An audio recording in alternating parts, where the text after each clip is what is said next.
कवितार शीर्षक सामुद्रिक। कवि सच्चिदानंद राउतराय। एठी एई समुद्र बाली रे रुहितन सूर्य जेबे बुड़ी जाए आखपाख नदी मुहाण रे कि स्वप्न फेणई उठे।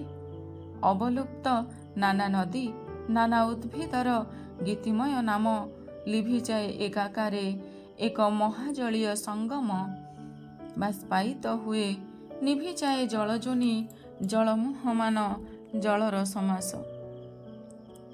सिनी संजे निशब्दर कोश ମୋ କାନେ ଫିଟାଏ ବହୁ ନିମଜ୍ଜିତ କଣ୍ଠର କୋରସ୍। ମୁଁ ବି ଏଇ ସମୁଦ୍ରର ମହାଯୌନତାର ଅପଭ୍ରଂଶ। ଏଠାରେ ମୋ ସ୍ୱପ୍ନର ରଙ୍ଗୀନ ଚେହେରା ପଡ଼େ ନାହିଁ ଫିକା ଯଥା ଭୋରର ଅପେରା।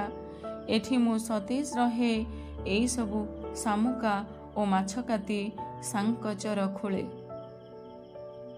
ଏଠି ମୁଁ ନିଶବ୍ଦ ସ୍ରୋତେ ଭାସିଯାଏ କେଉଁ ଏକ ନିମଗ୍ନ ସହରେ। ଏଠି ମୁଁ ଯେ ଢାଙ୍କି ହୋଇ ପଡ଼େ ସମୁଦ୍ରର କୁଞ୍ଚିତ ପଟରେ। ଭିନ୍ନ ଭିନ୍ନ ନଦୀ ପଥେ ଯେମାନେ ଆସନ୍ତି ସେମାନଙ୍କୁ ଥଟ୍ଟା କରେ। ଏଠି ମୋର ଷଷ୍ଠ ବୋଧ ପକ୍ଷୀମାତା ସୁଗ୍ରୀବୀର ବରେ ପକ୍ଷ ଲାଭ କରେ। ମୁଁ ପଚାରେ ମୋ ଚୂନକୁ ମୋ ମଣିଷ ସଂଖ୍ୟେ ମୋର ଲିଙ୍ଗ ଦେହେ ଏ ବାଲିକି।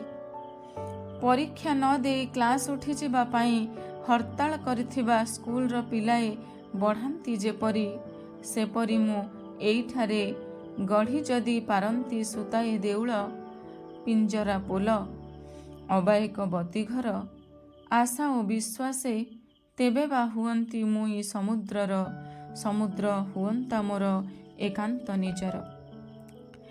ଏଠି ମୋତେ ଭଲ ଲାଗେ ଜାତିସ୍ମର ସଞ୍ଜ ଆଉ ଦିନ, ଯାହା ସବୁ ଗଣ୍ୟମାନ୍ୟ ଭଦ୍ରଲୋକ ମେଳେ ନ ବିତାଇ ମୁଠା ମୁଠା ବାଲି ପରି ମୁହିଁ ବିଞ୍ଚି ଦିଏ ଏଣେ ତେଣେ ୟା ତା ସାଙ୍ଗରେ। ସୈନ୍ଧବ ବାଳିକାମାନେ ଦଳେ ଦଳେ ଆସି ପଛୁ ଯେବେ ବୁଜନ୍ତି ମୋ ଆଖି, ସୁଷୁମ୍ନାରେ ସଞ୍ଚିତ ମୋ ପଦ୍ମନାଭିଶ୍ୱାସ ମୋ ସମାସ ପିଙ୍ଗଳାରେ ଛାଡ଼ି ଦିଏନି କି? ମୋ ଶଙ୍ଖରେ ମୁଁ ପଚାରେ ମୋର ଚୁନେ, ମୋ ଦିହର ସମସ୍ତ ନିକେଲେ କରେ ମୁଁ ନାକଚ। ସ୍ମୃତି ଆଉ ଉପକଥା ରାଜ୍ୟର କେଉଁ ଏକ ବିସ୍ମୃତ ମହଲେ ମୋତେ ଭଲ ଲାଗେ ନଣ୍ଡା ବାଲୁବନ୍ତ ଆଉ ଏଇସବୁ ଧାଡ଼ି ଧାଡ଼ି ଲଙ୍କା ଆମ୍ବ ଗଛ। ଯେଉଁଠି ମିଳିଯାଏ ମନର ଲବଣ, ମୋର ଜବଖାର କଥା ଓ ସ୍ୱରର ଉତ୍ସଜାର ଅଟେ ପ୍ରାଣର ପ୍ରାକୃତ। ଏ ସମୁଦ୍ରେ ଭାସି ଆସେ ବହୁ ଛିନ୍ନ ପାଲ, ବହୁ ଝଡ଼ ପୋତର ସୁକାନ ଆଦିମ କାଳରୁ। ଏ ସମୁଦ୍ରେ ପୋତି ହୋଇ ପଡ଼େ କେତେ ଯେ ସହର, ଉପକଥା ନଙ୍ଗର ମାସ୍ତୁଲ। ଆଦି ଯୋଗୁଁ ପୁଣି ଆଜିଠାରୁ କେତେ କେତେ ବିପ୍ରକର୍ଷ ମନର ତୋଫାନ।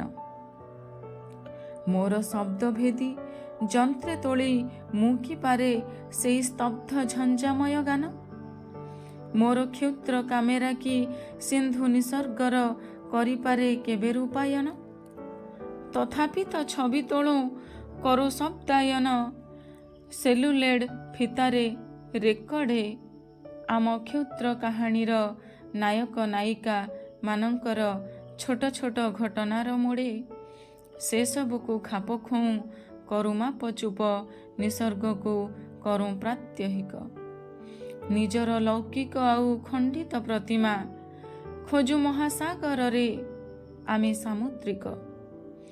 ସମୁଦ୍ରର ଭଉଁରୀର ନାହିରେ ଚଳାଇ ଶଙ୍ଖ ମୋର କ୍ରୂର ପେଞ୍ଚକଶ। ଶୁଣିବାକୁ ଚାହେଁ ମୁଁ ତା ନିର୍ଜନ କଣ୍ଠରୁ କୋଟି କୋଟି ନିମଜ୍ଜିତ କଣ୍ଠର କୋରସ୍। ଶୁଣିବାକୁ ଚାହେଁ ମୁଁ ତା ନିର୍ଜନ କଣ୍ଠରୁ କୋଟି କୋଟି ନିମଜ୍ଜିତ କଣ୍ଠର କୋରସ୍।